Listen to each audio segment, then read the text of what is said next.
Stuart Foster lives in Spartanburg, South Carolina. Life here is quiet and comfortable. It's hard to imagine that just months ago, he was working 6 days a week, more than 8 hours a day, assembling Christmas lights in the Baiyun Detention Center in Guangzhou, China.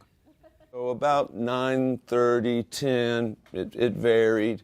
They would bring in work in big bags, big plastic, industrial plastic bags. And it'd be in the outer cell. The bosses would count it or see how much it was, and then call for the inmates on the inside to come get their portion, their part, He says the guards told him the lights are exported to the U.S. and other Western countries. The Fulbright Scholar was detained for stealing money from a fellow American teacher at the Guangdong University of Foreign Studies.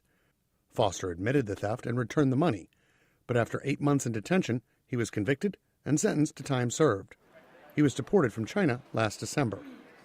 Foster says he was forced to work, even though China claims to be closing its labor camps. Now, when you look in the news, there'll be the reports, well, they're closing the re-education through labor, or they're turning many of these into drug rehabilitation centers. But where I was, it was if you don't work, you were beaten. If you don't work, they take your food. If you don't work, you will not have your case heard. It was at every turn physical punishment if you didn't work. If that's not forced labor, what is? His defense lawyer, Jade Wei, told VOA via Skype that the labor is part of China's legal process.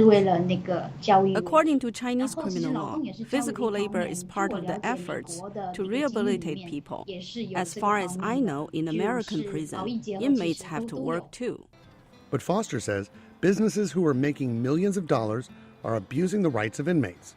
He also thinks American companies who import these products should be held accountable. For Yang Chen, I'm Colin Lovett, VOA News.